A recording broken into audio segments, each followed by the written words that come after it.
Jilani point. Guys हम लोगों ने बात की थी कि 12th क्लास के सारे हिस्ट्री के सारे चैप्टर पढ़ाऊंगा। दरअसल इसलिए क्योंकि CUET का टेस्ट होने वाला एंट्रेंस, कुछ बच्चे हिस्ट्री से जाएंगे हिस्ट्री ऑनर्स के लिए। अगर सेंट्रल यूनिवर्सिटी, देखिए सेंट्रल यूनिवर्सिटी जाना इसलिए ज़रूरी है क्योंकि आजकल बिहार के या और सब राज्य के जो ऐसी यूनिवर्सिटीज़ हैं ना, वो एकदम बकलोल है। 3 साल का कोर्स है, BA ऑनर्स का 5 साल पूरा देते हैं। इसीलिए कुछ बच्चों को सेंट्रल यूनिवर्सिटी जाना है, तो मुझे लगा कि 12th क्लास का सारा सिलेबस पढ़ाना ही है SST का।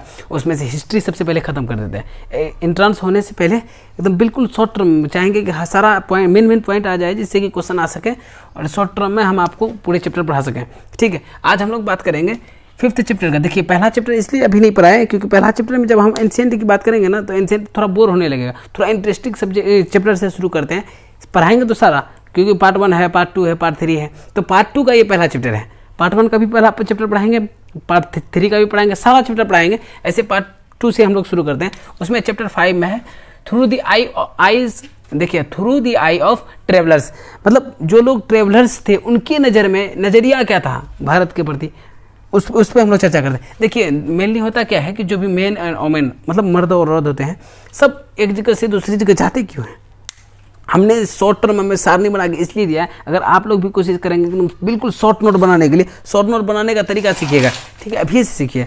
बात क्या है कि मर्द और औरत एक जगह से दूसरी जगह क्या किस लिए जाते हैं? In search of work. एक जगह से दूसरी जगह आप भी देखते हैं अपने शहर में, एक जगह से दूसरी जगह किस लिए जा रहा है? काम के खोज में जा रहा है ना जी, काम के तलाश में जा रहा है। या ज़्यादा से ज़्यादा एक जगह से दूसरी जगह क्यों जाता है? Escape from natural disaster. मान के चलिए आपके एरिया में बहुत ज़्यादा बाढ़ आ गई, बहुत ज़्यादा पानी आ गया, आपको लगा कि नहीं यहाँ नहीं रहना चाहिए, कहीं और जाना चाहिए। किस लिए जाता है? मतलब कुदरत के एक प्रकोप से बचने के लिए यहाँ से वहाँ हम लोग कहीं पर भी भाग के जाते हैं। या फिर ये होता है आप एक जगह से दूसरी जगह किस लिए जाते हैं? मान के चलिए आप बहुत बड़े करोड़पति हैं, एक जगह दूसरी जगह चले गए फ्लाइट में, किस लिए जाते हैं? For trade. ओके, मतलब कुछ ना कोई ना कोई ज़रूरत जरूर होना चाहिए। या तो सोल्जर होता है इसलिए जाता है, या तो प्रीस्ट होते हैं एक जगह दूसरे धर्म का प्रचार करने जाते हैं। ये भी होता है इन सेंस ऑफ एडवेंचर। कुछ लोग इतने शौकीन होते हैं एडवेंचर के, मतलब नए नए एरिया जाएंगे, नया नया चीज़ देखने को मिलेगा, क्या मजा आएगा, लुत्फ लेने के लिए वो एडवेंचरर के लिए जाते हैं। लेकिन कुछ लोग, अब बात को समझिए, इसी में कहते हैं कि कुछ लोग कहीं जाते थे ना, पहले भी ट्रैवलर्स जब एक जगह दूसरी जगह जाते थे, हो सकता है उनको वहाँ पे रुक जाने का मन करता होगा, ठहरने का मन करता है, स्टे इन न्यू लैंड, मतलब नए ज़मीन में ही रुक जाने का मन करता था। मान के चलिए को नई ज़मीन में रुक गया, मान लेते हैं कि कोई आया भारत, वो यहाँ पे रुक गया। तो अब बताइए, जो लोग कश्मीर के लोग अगर हमारे बिहार आ जाएं तो कुछ उम्र बन जाएंगे किस चीज़ के? वहाँ पे बहुत ज़्यादा ठंडी है, यहाँ बहुत ज़्यादा गर्मी है, इस सब एरिया में। राजस्थान में आ जाए तो बिल्कुल ब्लैक हो जाएंगे, एकदम चॉकलेटी हैं, ब्लैक बनने में टाइम नहीं लगेगा। तो होता क्या था, एक जगह दूसरी जगह जाएंगे तो वहाँ पे हर चीज़ अलग मिलेगा, पूरी तरह से इन्वायरमेंट डिफरेंट मिलेंगे, लैंग्वेजेस अलग मिलेंगे, लोगों के बिलीफ किस चीज़ पे यकीन करते हैं। हो सकता है कि वहाँ के लोग मुसलमान हैं, यहाँ आएंगे तो इस एरिया में हो सकता है हिंदू मिले, या फिर हो सकता है वहाँ कोई हिंदू है आया तो मुसलमान, अलग अलग जाति धर्म के लोग मिलेंगे। ऐसा तो फिक्स नहीं है ना, कोई एक क्षेत्र में कोई एक ही धर्म के लोग हैं, दूसरी जगह जाए तो वही धर्म के लोग मिलेंगे, ऐसा कुछ नहीं है। हर जगह लोगों का बिलीफ अलग अलग चीज़ का है। जो लोग प्रैक्टिस करते हैं ना, पूजा पाठ करते हैं, हर जगह के लोगों का हर चीज़ अलग है, खाने पीने का तौर तरीका अलग है। हम लोग सरसों तेल का इस्तेमाल करते हैं बिहार में, मेनली अगर तमिलनाडु में चले जाए तो वहाँ क्या किस चीज़ का, नारियल का तेल का इस्तेमाल होता है खाने में। तो ये होता है कि लोग जब एक जगह से दूसरी जगह जाते हैं ना, इन सब चीज़ों का सामना करना पड़ता है। पहले देखिए कि कोई काम के तलाश में गया, कोई नेचुरल डिजास्टर से बचने के लिए, कोई ट्रेड करने के लिए, कोई सोल्जर होता है, तो कोई धर्म के प्रचार के लिए जाता था एक जगह दूसरी जगह। कुछ लोग एडवेंचरर का लुत्फ लेने के लिए, मतलब नेचुरल थिंग्स जो भी कुदरती सामान है उन सब चीज़ों का लुत्फ लेने के लिए कुछ लोग एडवेंचरर बन जाते हैं, मतलब मजे लेते हैं। एडवेंचरर बनने के लिए भी पहले पैसा चाहिए, पहले जॉब ले लीजिए फिर एडवेंचरर बनिए, बहुत ज़बरदस्त मज़ा आता है एक जगह दूसरी जगह घूमने जाने में। लेकिन कुछ लोग देखिए क्या कि ठहर जाता है कहीं जाके, उनको जब ठहरेगा, जाहिर सी बात है वातावरण वहाँ का अलग मिलेगा, वहाँ के लोग अलग मिलेंगे, अलग अलग भाषा बोलने वाला लोग, अलग अलग बिलीफ के मिलेंगे। कोई किसी और चीज़ को मानता होगा, कोई राम को मानता होगा, कोई लक्ष्मण को मानता होगा, क्या कोई मुसलमान होगा, कोई हज़रत मोहम्मद सल्लल्लाहु अलैहि वसल्लम को मानता होगा, अलग अलग, हर सबका अलग अलग चीज़ है। कोई अलग अलग चीज़ का प्रैक्टिस करता होगा, कोई पूजा पाठ इस तरीके से करता होगा, कोई उस तरीके से करता होगा। ठीक है, तो उसमें फिर ये देखें कि कुछ लोग, देखिए कुछ लोग स्पेशली किस लिए जाते थे, some peoples go for some subjective matters. बात को समझिए, कोई किसी पर्सनल काम से जाते थे। मान के चलिए कोई गया डील विद अफेयर्स, कोई काम हो उसको पूरा करना हो। मान के चलिए भारत का विदेश मंत्री कहीं गया, यार वो घूमने नहीं जा रहा है ना, वो किसी न किसी चीज़ का क्या करने जा रहा है, डील करने जा रहा है। पहले भी ट्रेवलर्स आते थे ना, कहीं से कहीं जाते थे ना, किसी चीज़ का हो सकता है डील करने जा रहा हो, कोई बात करने जा रहा हो। अभी हम लोग आगे देखेंगे ना, जब हम लोग इब्न बतूता के बारे में देखेंगे, इब्न बतूता को जब भेजता है ना चाइना, मतलब राजदूत बना के, तो उसको भी मतलब वहाँ के मंगोल से डील करने के लिए भेजता है। इसका मतलब पहले भी भेजा जाता था किसी न किसी समस्या का हल ढूंढने के लिए, कोई बात का डील करने के लिए। या फिर कुछ लोग ऐसे ही जाते थे कोई रिलीजियस इशू मतलब धार्मिक मुद्दे का समाधान करने के लिए, या हो सकता है कि धर्म का प्रचार करने के लिए जाता हो, कोई अपने सबको अलग अलग मामले। कुछ लोग आते हैं स्पेशली आर्किटेक्चरल फीचर्स यानी मोनूमेंट्स को देखने के लिए, हो सकता है मतलब पुराने ज़माने का बने हुए किले को क्या क्या है नहीं है, आर्किटेक्चरल फीचर्स क्या है वहाँ के, ये सब चीज़ों के लिए। इसी का एक एग्जांपल दिया है, यहीं से देखते हैं चैप्टर शुरू कहाँ से हुआ, यहीं से कि लोग एक जगह से दूसरी जगह जाते थे घूमने, पहले भी जाते थे आज भी जाते हैं।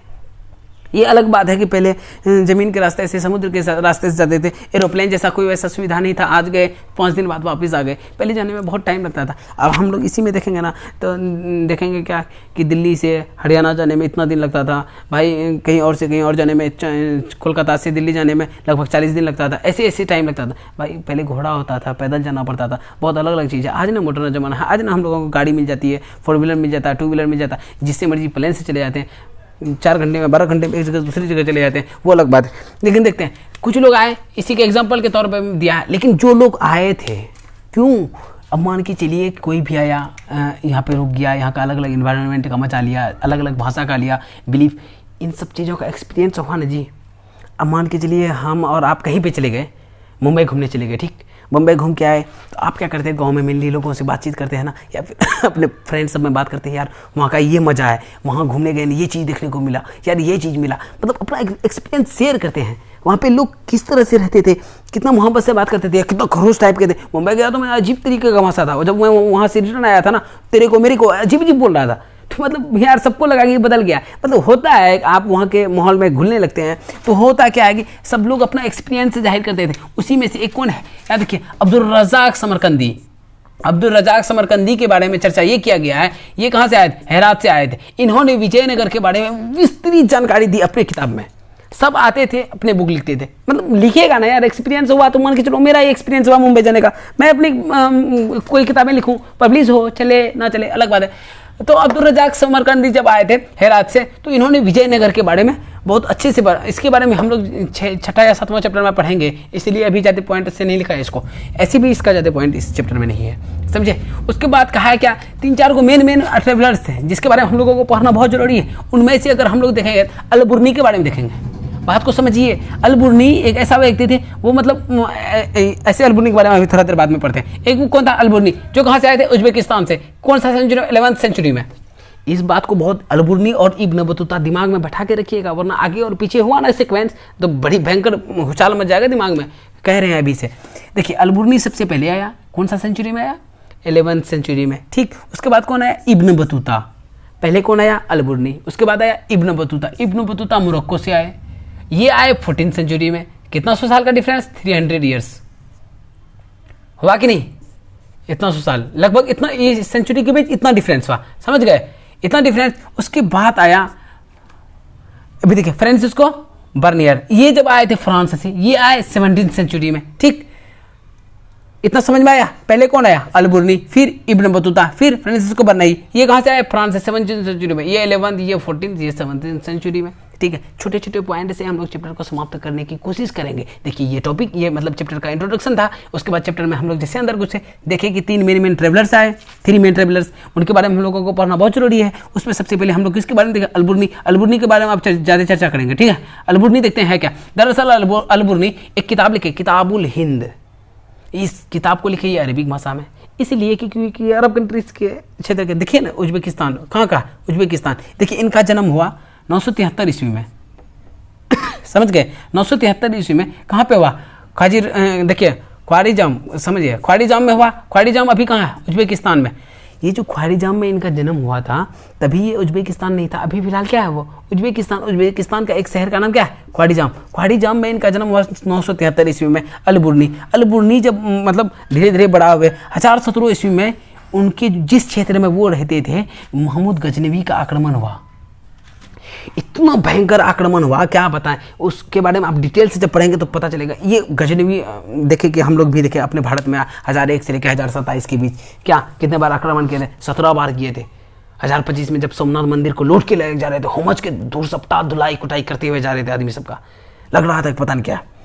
तो महमूद गजनवी को देखें, महमूद गजनवी भारत में भी लूटे, लेकिन 1017 में देखिए कहाँ पे लूट रहा है, किसको लूट रहा है, मतलब उज्बेकिस्तान में ही नहीं इनका जन्म हुआ, अब देखिए उज्बेकिस्तान को लूट रहा है क्वारिजाम में, ठीक है। इन क्षेत्रों को जब ये लूट के लेके जा रहे थे तो इन्होंने क्या किया, बहुत आदमी को मारा, बहुत बच्चे को मारा, बहुत चीज़ मरे, लेकिन ये अपने साथ किसको लेके गए, अलबुर्नी को भी लेके गए। अलबुर्नी के साथ साथ सिर्फ अलबुर्नी ही नहीं थे, many other scholars and poets, बहुत सारे अलग अलग लेखक, कवि, पढ़ा लिखा जितना आदमी, देखिए सबसे ज़्यादा सेंस किसी भी चीज़ को जानने, उनने कोई भी चीज़, हर चीज़ मतलब बेहतरीन किसके अंदर होता है, पढ़ा लिखा के अंदर। तो इनको भी पता था अगर हमको तरक्की करना है तो हमको किसके साथ रहना चाहिए, इन सब लोगों के साथ, पढ़ा लिखा के साथ। ये बहुत सारे स्कॉलर्स को अपने साथ लेके गए, कवियों को लेके गए, उन्हीं में से एक किसको लेके गए थे, अलबुर्नी को, ठीक। देखिए लेके तो बहुत आदमी को गया होगा, जाहिर सी बात है, उनमें से कुछ यूनिक काम कौन किया होगा, अलबुर्नी किए होंगे, तभी तो उसके बारे में पढ़ रहे हैं। अरे यार देख नहीं रहे हैं कितना मेनी अदर्स स्कॉलर्स, बहुत सारे पढ़ा लिखा आदमी गए थे, कोई एक ही आदमी गया विद्वान आदमी, चलो भाई इकलौता अलबुर्नी को लेके गया। अलबुर्नी के बारे में अलग से क्यों पढ़ रहे हैं? देखिए समाज में बहुत आदमी जन्म लेता है, पर सेपरेटली कुछ ही लोग यूनिक काम करते हैं जिनको पूरी दुनिया मतलब ब्रह्मांड जानती है लगभग। एपीजे अब्दुल कलाम को पूरी दुनिया इसलिए नहीं जानती वो गरीब था, अरे भाई इसलिए पढ़ना पड़ता है कि वो गरीब था क्योंकि वो बेहतरीन काम करके गए। आप भी समाज में जब कुछ बहुत अच्छा काम करके जाएंगे तभी आपके बारे में लोग जानेंगे, वरना तो बाप दादा परदादा बहुत आदमी पैदा हुए मर गए, परदादा का नाम वो याद नहीं है, दादा का नाम थोड़ा बहुत याद रहता है सबको, अपना दादा का नाम, परदादा का नाम लगभग किसी को याद नहीं रहता। यार रखेगा क्यों, आप ये बताइए, आप ही कुछ नहीं करेंगे, आपका परपोता क्या करने आपका नाम याद रखेगा, सोचिए ना। तो इनमें ऐसे बहुत सारे आए थे 1017 में। जैसे ही इनका आक्रमण हुआ ना महमूद गजनवी का उज्बेकिस्तान पे, तो जैसे ही यहाँ पे आक्रमण हुआ इनका बेचारे का, ये अपने साथ में बहुत सारे स्कॉलर्स को लेके गए। फेमस कौन हुआ भाई, अलबुर्नी। यार ये बकलोल कुछ तो अच्छा काम किया होगा, बकलोल नहीं बोल सकते, सॉरी भाई, देखिए बकलोल नहीं, अच्छा आदमी था तभी ना उसके बारे में पढ़ रहे हैं। अलबुर्नी बेचारा जब वहाँ पे गए उसको लेके गया, महमूद गजनवी का जो एम्पायर था उस वक्त पंजाब के कुछ क्षेत्र तक था। अरे यार भारत में इन्वेट आक्रमण तो कर चुके थे ना, तो इसका मतलब पंजाब का कुछ क्षेत्र किसका हुआ, भारत भी लगभग किसका हुआ, बहुत ज़्यादा क्षेत्र तक महमूद गजनवी का। देखिए गजनवी जब पंजाब आए तो मतलब गजनवी के साथ अलबुर्नी भी पंजाब आए, क्योंकि वो बहुत सारे किसको लेके आए थे स्कॉलर्स, उसमें से एक कौन नहीं था, अलबुर्नी। अलबुर्नी जब यहाँ आए तो यार ऐसा नहीं था कि जेल वेल में कैद करके रखा जाता था, इन लोगों को कहा जाता था आप लोग दरबार में मतलब ठीक से पढ़ाई लिखाई कीजिए, ये वो उन सब चीज़ों के बारे में छानबीन कीजिए। तो ये जब आए यहाँ स्टडी किए, यहाँ पे जब वो पढ़ाई करना शुरू किए, इनको रिलीजियस और फिलोसफर टेक्स्ट, इनको यहाँ धार्मिक किताबें बहुत सारी मिली जो संस्कृत में लिखे हुए थे। तो संस्कृत ऐसे ये बहुत भाषा सीखे हुए थे, समझे। तो ये संस्कृत भाषा को सीखते सीखते फिर मिला इनको फिलोसफर का बहुत सारा टेक्स्ट पढ़ने को मिला। धीरे धीरे ये क्या क्या कॉन्टेक्ट विद लोकल पीपल, ये क्या करते हैं, आम जो जनता है, आम जनता क्या क्या कॉन्टेक्ट विद लोकल पीपल्स, आम जनता के बीच घुल मिल गए। जब आप कहीं पे जाएंगे वहाँ पे घुल मिल जाएंगे ना तो मन बहुत अच्छा लगेगा। अब धीरे धीरे जब मन लगेगा तो लोगों के प्रति ट्रस्ट होगा कि नहीं। अब क्योंकि ये किसी के आक्रमण के थ्रू यहाँ आए थे, आक्रमण किया, इनको पकड़ के ही लाया गया ना जी अलबुर्नी को। लेकिन यहाँ पे जैसे ये क्या हुआ, जैसे जैसे यहाँ पढ़ाई लिखाई किए, उसके बाद यहाँ के लोगों के साथ कॉन्टैक्ट में गए, उसके बाद देखा क्या यहाँ के लोगों पे इसको ट्रस्ट होने लगा। अब देखिए ना, ट्रस्ट ऑन दी दैम, मतलब लोगों के प्रति इनको मतलब होने लगा कि विश्वास होने लगा, ये सब आदमी ठीक ठाक है, धीरे धीरे से ऐसे करके। लेकिन ये जब ये हर चीज़ अपना सारा एक्सपीरियंस बयां जो करते हैं तो वो किताब लिखे, किताबुल हिंद, ठीक। इस किताब में लगभग 80 चैप्टर है। जैसे हम लोग 12th का पढ़ेंगे तो इसमें 12 चैप्टर है, ठीक। वैसे वैसे करके किताबुल हिंद में कितना चैप्टर है, 80 चैप्टर है। किस भाषा में लिखा गया, अरबिक भाषा में।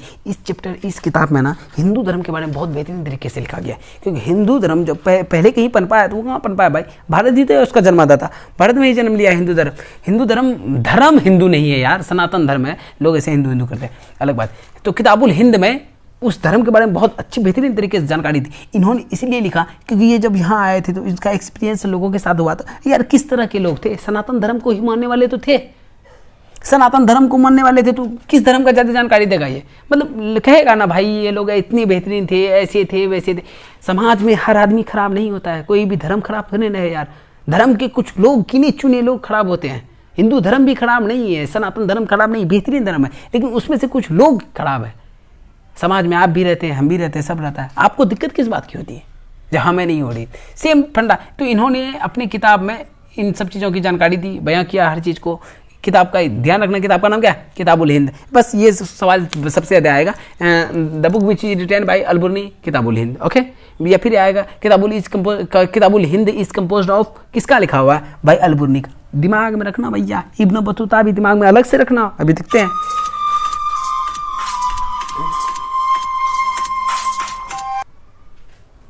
चलिए, तो हम लोग क्या किया कि अलबुर्नी के बारे में देख लिए। अब इब्न बतूता के बारे में देखते हैं। देखिए, इब्न बतूता के बारे में हम लोग इतना देखेंगे। देखिए, इब्न बतूता जिस तरह से ये अलबुर्नी के बारे में देखें, अब इब्न बतूता के बारे में देखते हैं। देखिए, इब्न बतूता कहाँ से आए थे? मेनली 14th सेंचुरी में। ये कब आए? 11th सेंचुरी में। इब्न बतूता एक बड़ा भाई बहुत बेहतरीन टॉपिक है, क्योंकि आप इब्न बतूता ही सिर्फ मत समझिएगा, ये मोहम्मद बिन तुगलक के समय में भारत आए हैं। ये भी बहुत इंपॉर्टेंट, जब तुगलक वंश के बारे में पढ़ेंगे वहाँ पे भी इब्न बतूता के बारे में पढ़ेंगे। अभी ध्यान देते हैं, इब्न बतूता कब आए? मोरक्को का आए थे। ये आए 14th सेंचुरी में। ये थे कहाँ के? मोरक्को। इनका जन्म कहाँ हुआ था? तंजीर में। तंजीर है कहाँ? मोरक्को में। अभी कौन सा इसमें है? मोरक्को में है। कौन सा शहर? तंजीर में। देखिए, जब ये बच्चा थे, इनके बारे में हम लोग देखते हैं। ये देखिए, ये जो है ना इब्न बतूता दरअसल एक शिक्षित परिवार से थे, बहुत ज़्यादा पढ़ा लिखा। इनके घर में सारा लोग लगभग पढ़े लिखे थे, बेहतरीन, मतलब फैमिली अच्छी थी। देखिए, आप शिक्षित परिवार से रहेंगे, कहते हैं ना पढ़ा का घर का बिल्ली भी पढ़ा। मतलब पढ़ा लिखा आदमी का ना, हर इंसान, मतलब कोई भी इंसान नहीं चाहता कि मेरा बाल बच्चा ना पढ़े। जो पढ़ा लिखा होते हैं उनके अंदर मेनली एक सेंस होता है कि मेरा बच्चा पढ़े ही पढ़े। ठीक, तो ये दरअसल एक एजुकेटेड परिवार से थे। इनका परिवार जो है ना बहुत ज़्यादा इस्लामिक लॉ को मानते थे, क्योंकि इस्लामिक पढ़ाई उधर ज़्यादा चलती थी। इस्लामिक पढ़ाई ही उन लोग ज़्यादा करते थे। तो ये इस्लामिक लॉ को, मतलब इनका परिवार अच्छा से पढ़ा लिखा था। इस्लामिक लॉ को क्या बोलते हैं? इसी को सीरिया बोलते हैं। क्या? इस्लामिक लॉ और सीरिया, इनके बारे में बहुत। लेकिन ये धीरे धीरे जब बड़ा हुए, इनका मानना था जिस तरह से हम लोग किताबी नॉलेज लेते हैं ना, उससे भी बहुत बेहतरीन अगर सोर्स है नॉलेज का, वो ट्रेवलिंग है। नहीं, गांव में या फिर मेनली आप सुने होंगे कि लोग यही बात करते हैं, थोड़ा सा इनको शहर घुमा के लाओ, थोड़ा अकल होगा। यार, अकल तो रहता है, पर शहर जाने के बाद एक अलग एक्सपीरियंस होता है। आप वहाँ जाते हैं, वहाँ के लोगों को देखते हैं, वहाँ के लोगों के साथ इंटरेक्ट होते हैं। जब आप वहाँ के लोगों के साथ इंटरेक्ट होते हैं, आपको समझ में आता है कि ज़िंदगी कैसी कट रही है। आप देखते हैं भाई, सारा लोग बिजी है अपना ज़िंदगी के प्रति। आप गांव में रहते हैं तो मिलनी किसके बारे में? ओ, उसका खेत में ये हो गया। पकड़ो, गांव में मत रहो ना, थोड़ा सा कभी बाहर घूम लिया करो। तो ये भी इसका मानना क्या था कि ट्रैवलिंग से ना बहुत ज़्यादा एक्सपीरियंस आता है। जो एक नॉलेज का जो बेहतरीन सोर्स है ना, वो ट्रैवलिंग भी है। अब बात को समझिए। तो ये ट्रैवलिंग की इच्छा रखते थे। ट्रैवलिंग करते करते ये कहाँ पहुँच गए? सिंध पहुँच गए। यार, सिंध के बारे में हम बताएं, सिंध पहले भारत का हिस्सा था, पाकिस्तान में भी। ठीक, सिंध पहुँचे, क्या कहा? Travelled through overland. वो भी किस रास्ते से आए? समुद्री के रास्ते से नहीं आए गुरुजी। आए किस रास्ते से? जमीनी रास्ते से।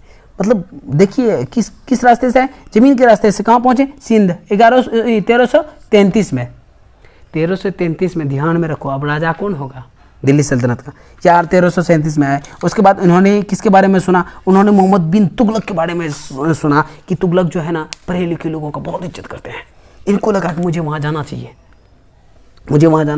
उसके बाद ये किससे मिले? मोहम्मद बिन तुगलक से। मोहम्मद बिन तुगलक से मिले, बातचीत किए। मोहम्मद बिन तुगलक ने उसके बातचीत से इतने भावुक हो गए, उसको काजी घोषित कर दिया। काजी जो होते हैं ना कोर्ट में, वो जज का जो पोस्ट होता है उसको क्या बोलते हैं? काजी बोलते हैं। तो इनको काजी बना दिया गया। काजी बन के रहे कुछ दिन। उसके बाद इन पे गलत आरोप लगा, जब किताबें पढ़ेंगे। उसके बाद गलत आरोप में राजा इसको क्या करते हैं? जेल भेज देते हैं। जेल भेजने के बाद बेचारा कुछ दिनों तक जेल में गुजारता है। उसके बाद देखेंगे क्या, जेल से फिर इसको जब इसके और राजा के बीच जो मिसअंडरस्टैंडिंग होती है, जब वो खत्म हो जाएगा, उसके बाद देखेंगे क्या, 1142 में इसको राजा क्या करते हैं? कहता भाई तुम जरा सा जाओ चीन, वहाँ पे मंगोल रूलर से डील मतलब बातचीत करके आओ। ये किस? Proposed to sultan as a envoy. Envoy means ये होता है, एनवाई मीन्स राजदूत समझते हैं ना, राव एजेंट, ये सब क्या मतलब भारत का जैसे राजदूत नहीं होता है जी, वैसे राजदूत बना के कहाँ भेज दिए? इनको चीन भेज दिए। उसके बाद ये क्या किए, जब चीन के लिए रवाना हुए तो मलाबार कोस्ट गए। समुद्री के रास्ते से अब जाना चाह रहे थे मलाबार। यार, चीन डायरेक्ट जाना ना, माउंट एवरेस्ट क्रॉस करके लगभग मौत को दावत देना होता है। तो जाएंगे किधर से? मिलने उधर से ही जाएंगे, मलाबार कोस्ट होते हुए, मतलब समुद्री रास्ते से। तो मलाबार कोस्ट गए। मलाबार कोस्ट जाने के बाद ये वहाँ से कहाँ चले गए? मालदीव चले गए। जब नक्शा देखेंगे ना, दिमाग में आएगा मालदीव कहाँ है। मैं नक्शा की क्लास ऐसे सोचे, नक्शा की क्लास कराएंगे, लेकिन पहले हिस्ट्री खत्म करेंगे तभी नक्शा क्लास कराएंगे भाई। अब देखिए, मालदीव से मलाबार कोस्ट से कहाँ चले गए? मालदीव फिर जाने के बाद वहाँ के जो राजा थे वो क्या किया, 18 महीना तक वहाँ पे भी गाजी का एक्सपीरियंस लिए बताया होगा कि हम जब भारत में थे ना बहुत बेहतरीन पोस्ट में थे। आप ही कहीं जॉब के लिए जाते हैं, पहले बताते हैं पुराना जॉब के लिए, अरे भाई वहाँ थे ना इतना बढ़िया पोस्ट में थे, उससे अच्छा इतना बढ़िया पोस्ट में था, हम भी देते बढ़िया पोस्ट, ये क्या दिया, वहाँ के भी राजा क्या दिए इनको, मतलब 18 महीना वहाँ पे भी काजी बन के रहे। काजी मतलब बताया ना अभी, जज को क्या बोलते हैं, काजी, वहाँ पे भी रहे। उसके बाद 18 महीना बाद फिर वो वहाँ से निकल लिए। वहाँ से जाने के बाद वो कहाँ चले गए, श्रीलंका चले गए, मालदीव से। श्रीलंका और मालदीव के बीच ज़्यादा डिफरेंस नहीं है, थोड़ा सा अगल बगल में ही है, समुद्री क्षेत्र रास्ते से। देखिए उसके बाद वो वहाँ से कहाँ चले गए, वहाँ से देखे कहाँ, श्रीलंका गया। श्रीलंका से गया तो अब उनको लगा कि यार राजा का बात मानना चाहिए, राजा हमको किसी और काम से भेजा। फिर देखिए वो कहाँ चले गए, बैक टू मालदीव। मालदीव से फिर मालाबार कोस्ट। गजब बेइज्जती, घूमे तो घूमे, बंदे में घूमने की इच्छा तो जागी ही थी, ये तो हम लोग देखे, लेकिन घुमा भी तो इतना घुमा कि जिसका कोई जवाब नहीं। अब देखिए ना मोहम्मद बिन कासिम के समय में आया, मोहम्मद बिन कासिम 1342 में इसको भेज दिया कहाँ भैया चीन जाओ। चीन जाने के बजाय ये कहाँ गया, मतलब गया जा तो चीन ही रहा था, मालाबार कोस्ट गया। मालदीव में 18 महीना क्या रहा, काजी के पोस्ट में रह गया। यार काजी के पोस्ट में अब तो चले जाओ, फिर आया श्रीलंका, फिर श्रीलंका से बैग आया कहाँ, मालदीव, मालदीव से फिर कहाँ, मालाबार कोस्ट, मालाबार कोस्ट से कहाँ, चीन। कहते हैं कि बीजिंग तक हम गए थे लगभग, ये अपने किताब में बयान करते हैं कि हम बीजिंग तक लगभग गए थे, आस पड़ोस में ही थे बीजिंग के। उसके बाद वहाँ से फिर रिटर्न बैक कहाँ आए, इंडिया आए। इंडिया आने के बाद इनको लगा कि अब हमको अपना घर जाना चाहिए। उसके बाद ये कहाँ मतलब 1347 में ही डिसाइडेड टू बैक मोरक्को। ये डिसाइड किया। अब देखिए कितना साल लगा, 42 से 47 तक, लगभग 5 साल घूमे। क्या बंदा था यार, वाकई में ट्रैवलिंग की बहुत इच्छा थी इनको। तो ये जब घूमे, देखिए ट्रैवलिंग करना इतना आसान नहीं होता है। उसके बाद जब ये अपने मोरक्को गए तो वहाँ का राजा का फरमान जारी हुआ कि ये जो चीज़ बोलते हैं इसको रिकॉर्ड किया जाए, बढ़िया से रखा जाए, क्योंकि भाई ये एक्सपीरियंस लेके आया, घूम फिर के आया। देखिए ट्रैवलिंग करना इतना आसान नहीं होता है। पहले भी जो ये लोग ट्रैवलिंग करते थे ना, इन लोगों के लिए भी ज़िंदगी आसान नहीं थी। उसके बाद ये बयान करते हैं अपने ही 12th का हिस्ट्री में से देख लेंगे, छोटा छोटा पॉइंट करके दिया है उसमें कि जब ये ट्रैवलिंग किए तो इन्होंने बताया कि हमारे ऊपर कई बार हमला हुआ, आक्रमण बहुत ज़्यादा हुआ, कई साथी मारे गए। अकेले इसलिए घूमने का हिम्मत नहीं होता था, हम लोग करावन में जाते थे, मतलब ग्रुप में जाते थे। मतलब इस झुंड में चलने से होता ये था कि अगर मुसीबत पड़े तो सब पे पड़ेगा तो ये होता है ना, मतलब ज़्यादा वजन है तो अधिक आदमी एक साथ उठा सकते हैं, लेकिन अकेले उठाने में बहुत तकलीफ होता है। सेम फंडा इसके साथ है, बहुत आदमी आक्रमण करेगा तो कुछ आदमी मरेगा। अब जिसका किस्मत मौत रखा रखे वो मरेगा ही। तो इन्होंने बताया कि बहुत सारे आदमी मारे जाते थे। इनके रास्ते से बहुत आदमी फॉलो किए, फिर भारत आए इनका बात सुन के, क्योंकि लोग जानते थे भारत में ये है ये। कुछ लोग गाली वाली बके, अरे यार ऐसा कुछ नहीं है यहाँ पे, कुछ लोगों को मज़ा नहीं आया, कुछ लोगों को बहुत मज़ा आया। देखिए ये लोग है ना, इतना तो है जो आए जिनको जैसा लगा वैसा ही लिखा। ऐसा नहीं है कि अलपुरनी आके एकदम जबरदस्ती जो मर्जी सो लिख दिया। यार उनको जैसा लगा ना भारत वैसा लिखा है, भारत के बारे में, यहाँ के राजा के बारे में। उसके बाद क्या देखें कि कौन आया, इब्न बतूता आए। इब्न बतूता के किताब का नाम याद रखिएगा, रिहिला। समझे, रिहिला इसलिए याद रखिएगा क्योंकि ये क्वेश्चन आएगा यार। इसका जैसे किताबुल हिंद याद रखें ना, उसी तरह इसका क्या याद रखेंगे, रिहिला भी याद रखेंगे। इस बात को ध्यान में रखिएगा। ये भी अरबिक में ही लिखे, ठीक। तो हम लोग मेनली क्या देखें, इतना दूर तक देख लिए। उसके बाद अब फरन बर्नैयर के बारे में हम लोग पढ़ेंगे अगले। देखिए चैप्टर को अगर 2 पार्ट में नहीं बनाएंगे ना तो गुरुजी एक पार्ट में ना बड़ा बन जाएगा, आप बोर होने लगेंगे। हिस्ट्री ऐसी भी तो सब बोलता है बोर्डिंग सब्जेक्ट है। यार बोर्डिंग सब्जेक्ट नहीं है, you might must have to take interest. Okay, आपको जब तक इसमें इंटरेस्ट नहीं आएगा ना तब तक मजा नहीं आने वाला पढ़ने में। जिस चीज़ में इंटरेस्ट, मूवी देखते हैं बहुत इंटरेस्ट है, इसीलिए तो मूवी ज़्यादा देखते हैं, पता ही नहीं चलता टाइम कहाँ गया। तो आपको खुद ही इंटरेस्ट लेना होगा, ऐसा नहीं है इंटरेस्ट अंदर में थोड़े ना, अभी इस उम्र में नहीं रहेगा, आपको खुद इंटरेस्ट जगाना होगा। पढ़ेंगे तो मज़ा आएगा। ठीक है, ओके गाइस, यहाँ तक मिल गया। उसके बाद हम आपको नोट प्रोवाइड करेंगे, चिंता मत कीजिएगा। देखिए चलिए इसके बाद अगला जो चर्चा करेंगे अगले टॉपिक में करते हैं, अगले वीडियो में करते हैं। ओके, तब तक लिए गुड बाय। इसको आप लोग या तो स्क्रीनशॉट ले लीजिए या फिर PDF देंगे। Okay bye, thank you.